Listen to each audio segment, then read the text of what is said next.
A couple of years ago, I applied for a temporary job at a local gas station. I was planning to move in 6 months, so I couldn't get anything too permanent, but I still needed to make some cash beforehand. This job paid well enough to convince me to work the job opening they had for the overnight shift. I would just stay by the register and occasionally do regular maintenance work. This was during my 4th month working there. At some point during this time, I became familiar with a customer that came in pretty frequently, almost every night around 1 or 2 in the morning. This guy would walk in and buy random different things. Sometimes it was household items or food or tools. I always thought it was weird because he'd come in every night to buy a couple of things that would be way cheaper and easier to get at any regular grocery store. He didn't talk much either. All I knew was that his name was Dave, and he drove an old red Chevy sedan. He looked like he was maybe 40 to 45 years old. Anyway, one night at the usual 1 in the morning time, Dave pulled into the gas station. No other customers were here. It was just me sitting in the corner waiting out the time. When Dave walked in though, there was something different about him. He was dripping in sweat, and he was rushing through the aisles searching for something specific. When he finally found what he was looking for, he hurried up to the counter and tossed it down for me to ring up. It was a master lock, like one for locking up a bicycle. I really didn't feel like it was appropriate for me to question him, but with the guy sweating and being in a rush, I just felt a little off about this. "It's good to see you again, Dave. You just get a new bike?" I asked in a friendly manner, hoping it would come off as just casual conversation. He didn't even look at me. Instead, he fumbled around for his wallet and started yanking out cash in a hurry. I left it at that and just rang him up, then watched him rush into his car and pull away. Something was definitely weird. But hey, maybe he just got a new bicycle and had been riding it around for a couple of hours and needed to get back to wherever he parked it so he could lock it up before it was stolen. Maybe that's a stretch, but it was the best I could come up with. The rest of the night passed by, and so did several more days. I didn't see him for almost a whole week, which was odd considering he usually came in every night. It wasn't until my Wednesday shift that I saw him again. It was drizzling outside, so the first several hours went by really slow. I was leaning back in my chair and looking out the window at the rain coming down when his red car pulled into the parking lot. As soon as he parked, he got out and rushed inside. I greeted him as he entered, but he ignored me. He hurried through the aisles and was talking under his breath. I couldn't hear what he was saying, but he sounded frustrated and I got really uncomfortable, like my gut was telling me something was wrong. Then I heard a thud. My eyes shifted to the window, looking at the direction it came from, and the only thing there was Dave's car. It was a loud thud too, like someone kicking the inside of the door. After a second, I looked back at Dave. He wasn't rushing anymore. He was standing in the aisle, staring directly at me, as if I had just discovered something that I shouldn't have. There was another thud, but my eyes were fixed on Dave and I could feel panic rushing through my body. Then he quickly looked away and hurried out the door. I was still stunned, but managed to get my phone out and snap a picture of his license plate as he drove away. I called the police immediately. That night felt extremely long as I waited for any updates from them, and it wasn't until I got home around 6 in the morning that I received a call from the police. They found the guy from the license plate I gave them, and they found a woman that he had kidnapped. Apparently, he had just moved into a new small cabin on the edge of town less than a week ago, and he had no registered prior address, so they had no way to know what he'd been up to before this incident.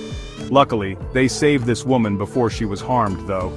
Also, it turned out Dave wasn't his real name, which isn't surprising, but at least he's locked up for good now.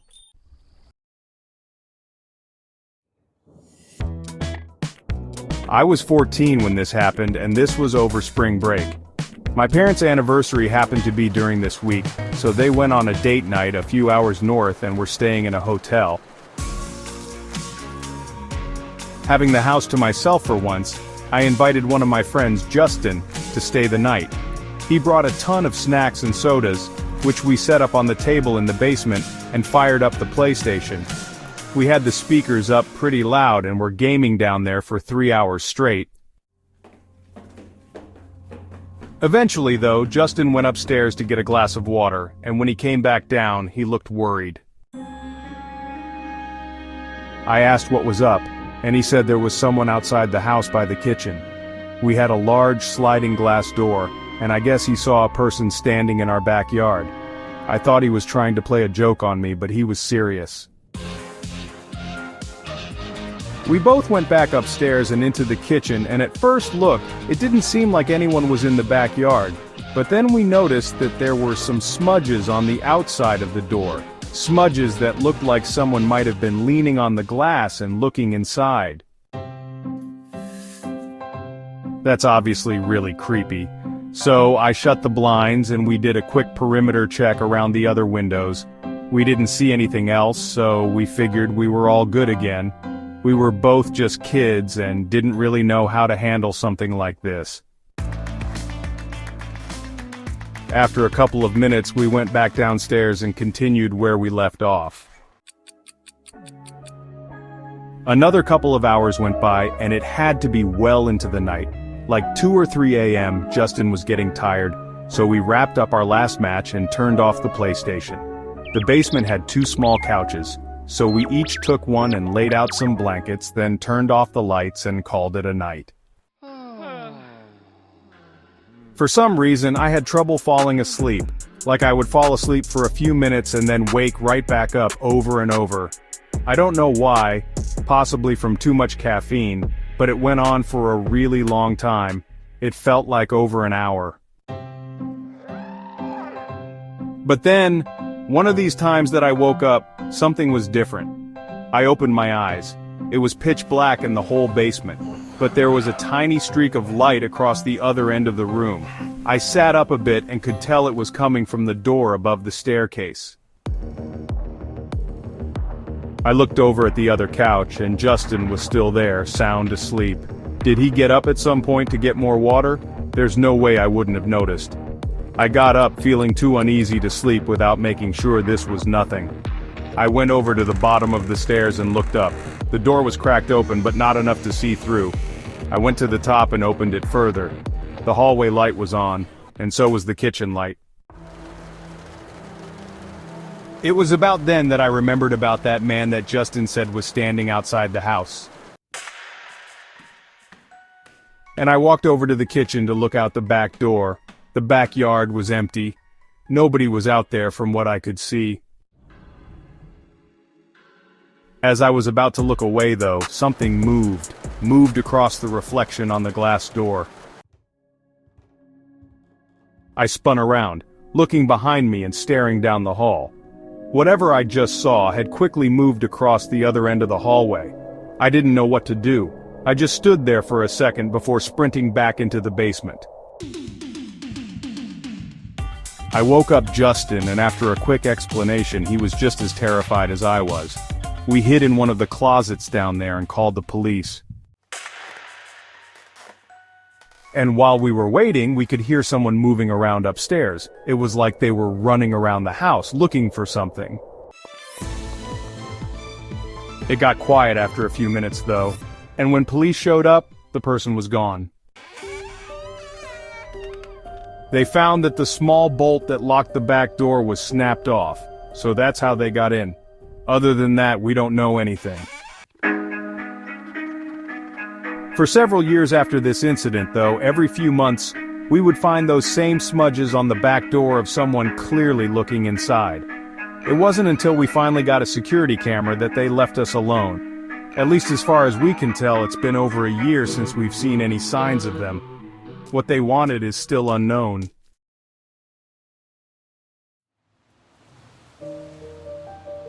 This was only a few months ago. I was spending the weekend cozying up inside as it was the end of winter, and these were the last few days of cold before it was supposed to start heating up. This night it was rainy and cold, so I had nothing better to do than watch some movies and relax. But it was sometime not too long after dinner that there was a knock at the door. I got up and walked over, but looking out the peephole I didn't recognize the man. He was wearing some brown jacket and a beanie, and he was holding a snow shovel. Seeing as there wasn't any snow on the ground, I didn't understand what he was here for. I cracked the door just an inch and asked what he wanted. It took all but 5 seconds of listening to him to know he was up to no good. He stumbled over his words and was trying to tell me a whole story about how he was just a friendly guy looking for any jobs to do in my yard. Something felt off about it and unnatural, so I said no thanks and started shutting the door. But the guy quickly put his hand on it. For a second he just stared at me, keeping the door open before he let go. I shut and locked it, and after processing what happened, I looked back out the window. He walked down to the sidewalk and disappeared in the rainy fog. I watched for another minute to make sure he'd actually left for good, then I went back to my movie. The guy was definitely sketchy, but I didn't think he would come back or anything and would probably just go on to the next house.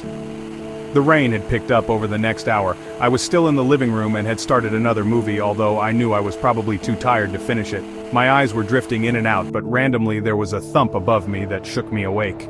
It was just one thump and was kind of hard to tell how loud it actually was with the rain outside, but what was odd about it was that it was definitely from above me. I got up and walked upstairs looking for anything fallen over or even a leak in the ceiling that might have made the house settle a bit. However, I found nothing. It could have been one of the gutters clicking out of place from the heavy rain or really anything else, so I ignored it.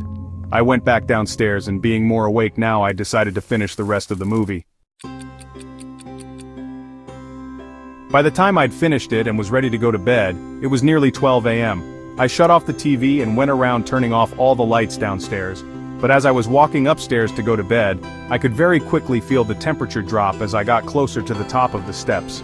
Maybe I was too tired to give it much thought, but when I got upstairs and started closing each of the doors that I'd opened earlier, I noticed something from the corner of one of the rooms. The window was cracked open.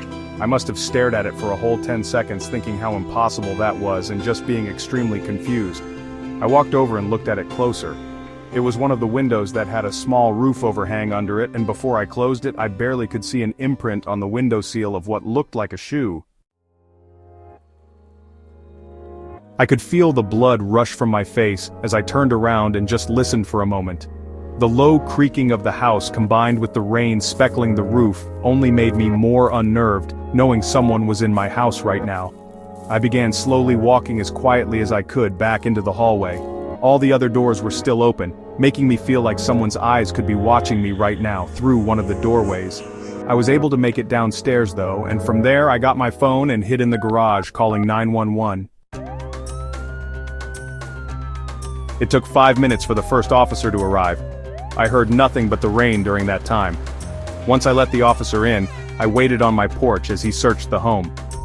About 2 minutes later, I heard him call out upstairs, and then he came down holding a guy in handcuffs. I quickly recognized him as the man who showed up on my doorstep earlier in the night, and he had a terrible look of anger as he passed by me and was thrown in the car.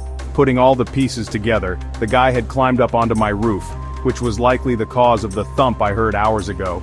Then he got in through the second-story window, which I never had thought to even lock. Most disturbing, though, is that the officer said he was hiding in the master bedroom, which I was literally 30 seconds from entering, and maybe even falling asleep without any idea he was in there. The guy even took his shoes off after climbing in the window to not let his shoe prints show on the carpet. So the fact that I saw the tiny imprint on the window sill is a miracle. With him going directly to my bedroom, his intentions were clearly malicious, and thankfully the judge agreed.